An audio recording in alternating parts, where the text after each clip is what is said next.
ಸಿಂಹರಾಶಿ ವ್ಯಾವಹಾರಿಕವಾಗಿ ಆಲೋಚನೆ ಮಾಡಿದಾಗ ಹಿಂದೆ ಕಷ್ಟಪಟ್ಟಂತಹ ಏನು ವಿಚಾರ ಇದೆ ಅದರ ಫಲಿತಾಂಶ ಈ ದಿವಸ ನಿಮಗೆ ಶುಭವಾಗಿ ಸಿಕ್ಕುವಂಥದ್ದಾಗತ್ತೆ. ಅವತ್ತು ಕಷ್ಟಪಟ್ಟಿದ್ದಕ್ಕೆ ಇವತ್ತು ನಿಮಗೆ ಅದರ ಸುಖ, ಅದರ ಫಲ ಒಳ್ಳೆಯದಾಗಿ ಸಿಕ್ಕುವಂಥದ್ದಾಗತ್ತೆ. ಸ್ನೇಹಿತರ ಅಥವಾ ಬಂಧುಗಳ ಮಾತುಗಳಿಂದ ಪ್ರಭಾವಿತರಾಗ್ತೀರಿ. ಸ್ನೇಹಿತರು ಏನೋ ಮಧ್ಯದಲ್ಲಿ ಮಾತಾಡ್ತಾರೆ, ಬಂಧುಗಳು ಏನೋ ಸಲಹೆಗಳನ್ನು ಕೊಡ್ತಾರೆ. ಇದು ನಿಮ್ಮ ಮನಸ್ಸಿನ ಮೇಲೆ ದೊಡ್ಡದಾದಂತಹ ಪ್ರಭಾವವನ್ನು ಬೀರುತ್ತೆ ಅಂತ ಅರ್ಥ. ಕಾರ್ಯಚಟುವಟಿಕೆಯಲ್ಲಿ ಅರ್ಥಪೂರ್ಣವಾದಂತಹ ಬದಲಾವಣೆಗೆ ಅವಕಾಶ ಇದೆ. ಅದು ನಿಜವಾಗಲೂ ಆರೋಗ್ಯಕರವಾದಂತಹ ಬದಲಾವಣೆ, ಅಭಿವೃದ್ಧಿ ಅಂತಲೇ ಹೇಳಬೇಕಾದಂಥದ್ದು. ನಿಮ್ಮ ವೃತ್ತಿಯಲ್ಲಿ ತಂತ್ರಜ್ಞಾನವನ್ನು ಬಳಸ್ಕೊಡಿ, ತಂತ್ರವನ್ನು ಬಳಸ್ಕೊಡಿ, ಕುತಂತ್ರ ಬೇಡ. ಇದನ್ನು ಗಮನದಲ್ಲಿ ಇಟ್ಕೊಳ್ಬೇಕು. ಈ ದಿವಸ ಹಣದ ಸಮಸ್ಯೆ ಏನಾದರೂ ಇದ್ದರೆ ಅದು ಬಗೆಹರಿಯುವಂತಹ ಸಾಧ್ಯತೆ.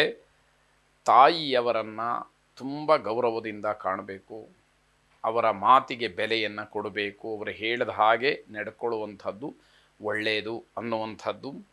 ಲಲಿತಾ ಪರಮೇಶ್ವರಿಯನ್ನು ವಿಶೇಷವಾಗಿ ಪ್ರಾರ್ಥನೆ ಮಾಡಿ ಶುಭವಾಗಿ. ಕನ್ಯಾ ರಾಶಿ ಯಾವ ಕೆಲಸಕ್ಕೂ ಕೂಡ ಈ ದಿವಸ ಉತ್ಸಾಹ ಇರೋದಿಲ್ಲ. ಮಾನಸಿಕವಾಗಿ ಯಾವ ಕೆಲಸದ ಮೇಲೆ ಆಸಕ್ತಿಯೂ ಇರುವುದಿಲ್ಲ. ಅಗತ್ಯವಾಗಿ ಮಾಡಲೇಬೇಕಾದಂತಹ ಕೆಲವು ಕೆಲಸಗಳೂ ಕೂಡ ನಿಮ್ಮಿಂದ ಆಗದೇ ಇರತಕ್ಕಂಥದ್ದಾಗುತ್ತೆ. ದಾಂಪತ್ಯ ಕಲಹ, ಅವಮಾನದ ಮಾತು ಇವೆಲ್ಲ ಈ ದಿವಸದ ದಿನಚರಿಯಾಗತ್ತೆ. ಎಷ್ಟು ಸಾರಿ ಅವಮಾನ ಆಗುತ್ತೋ ಗೊತ್ತಿಲ್ಲ, ಗಂಡ ಹೆಂಡತಿಯರ ಮಧ್ಯದಲ್ಲಿ ಎಷ್ಟು ಸಾರಿ ಜಗಳ ಆಗುತ್ತೋ ಗೊತ್ತಿಲ್ಲ. ಇದೆಲ್ಲವನ್ನು ನೋಡಬೇಕಾದಂಥದ್ದು, ಅನುಭವಿಸಬೇಕಾದಂಥದ್ದು ನಿಮ್ಮ ಪಾಲಿಗೆ ಇರುವಂಥದ್ದಾಗುತ್ತೆ. ದುಶ್ಚಟಗಳು ಯಾರ್ಯಾರಿಗಿದೆ ಅಂಥವರು ದೈಹಿಕವಾದಂತಹ ಸಮಸ್ಯೆಯನ್ನು ಅನುಭವಿಸಬೇಕಾದಂಥದ್ದು. ಅನುಭವಿಗಳ ಮಾತು ನಿಮಗೆ ಪಥ್ಯವಾಗುತ್ತೆ. ಯಾರೋ ಹಿರೀಕರು, ಅನುಭವಿಗಳು ಏನಾದರೂ ಸಲಹೆಯನ್ನು ಕೊಟ್ಟರೆ, ಏನಾದ್ರು 4 ಮಾತುಗಳನ್ನು ಹೇಳಿದರೆ ಅದು ನಿಮಗೆ ಬೇಡ ಅಂತ ಹೇಳಿ ಅನಿಸ್ಬಿಡುತ್ತೆ. ಅಥವಾ ಅವರು ಯಾರು ನಮಗೆ ಹೇಳೋದಕ್ಕೆ ಅನ್ನುವಂತಹ ಮಾತನ್ನು ನೀವು ಆಡಿದರೂ ಕೂಡ ಅಚ್ಚರಿ ಪಡಬೇಕಾದಂಥದ್ದು ಇಲ್ಲ ಅಂತ ಅರ್ಥ. ಕುಟುಂಬದ ನೆಮ್ಮದಿ ನಿಮ್ಮಿಂದನೇ ಹಾಳಾಗ್ತಕ್ಕಂಥದ್ದು. ಗಂಡ ಹೆಂಡತಿಯರ ಜಗಳ ಮಕ್ಕಳ ಮೇಲೆ ತುಂಬ ಪ್ರಭಾವವನ್ನು ಬೀರುತ್ತೆ, ಮಕ್ಕಳಿಗೆ ಆಘಾತವಾಗುತ್ತೆ. ಹಾಗಾಗಿ ನೀವು ಸರಿಯಾಗಿ ಆಲೋಚನೆಯನ್ನು ಮಾಡಬೇಕು. ಕೇವಲ ಇದು ನಮ್ಮ ಜಗಳ ಅಲ್ಲ, ಮಕ್ಕಳ ಮೇಲೆ ಆಗ್ತಕ್ಕಂತಹ ಪರಿಣಾಮ ಏನು ಅನ್ನುವಂಥದ್ದನ್ನು ಕುಲದೇವತಾ ಪ್ರಾರ್ಥನೆಯನ್ನು ಮಾಡಿ ಶುಭವಾಗಿ. ತುಲಾರಾಶಿ ಯಂತ್ರೋಪಕರಣಗಳಿಂದ, ವಾಹನದಿಂದ ನಷ್ಟ ಆಗಬಹುದು, ತೊಂದರೆ ಆಗಬಹುದು. ಇದನ್ನು ಗಮನಿಸ್ಕೊಳ್ಬೇಕು. ಷೇರುಪೇಟೆಯಲ್ಲಿ ಗಣನೀಯವಾದಂತಹ ಲಾಭಕ್ಕೆ ಅವಕಾಶಗಳಾಗತ್ತೆ. ಕುಟುಂಬದವರ ಸಹಕಾರ ಸ್ವಲ್ಪ ಕಡಿಮೆ. ಸಹಕಾರ ಇರುವುದಿಲ್ಲ ಅಂತ ಹೇಳಿದರೆ ಅದೇನು ತಪ್ಪಲ್ಲ, ಆ ರೀತಿಯ ವಾತಾವರಣ ಇರುತ್ತೆ. ಬಂಧುಗಳಿಂದ ಸಿಹಿ ಸುದ್ದಿ ನಿಮಗೆ ಸಿಕ್ಕುವಂಥದ್ದು. ಹಳೆಯ ಸಮಸ್ಯೆಗಳು ನಿಮ್ಮ ಮನಸ್ಸಿಗೆ ಅಶಾಂತಿಯನ್ನು ಉಂಟು ಮಾಡುತ್ತೆ. ಹಿಂದೆ ಯಾವತ್ತೋ ಯಾವುದೋ ಘಟನೆ ನಡೆದಿರುತ್ತೆ, ಅದನ್ನು ಮರ್ತಿರ್ತೀರಿ. ಪುನಃ ಅದು ಮರುಕಳಿಸುವಂಥದ್ದು.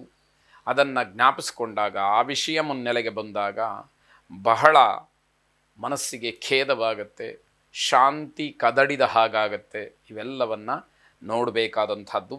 ನಿಮ್ಮ ಮನಸ್ಸನ್ನು ಸ್ಥಿರವಾಗಿಟ್ಕೊಂಡಿದ್ದರೆ ಮಾತ್ರ ನೀವು ಅದೆಲ್ಲವನ್ನು ತಡ್ಕೊಳ್ಳಿಕ್ಕೆ ಸಾಧ್ಯ ಆಗತ್ತೆ.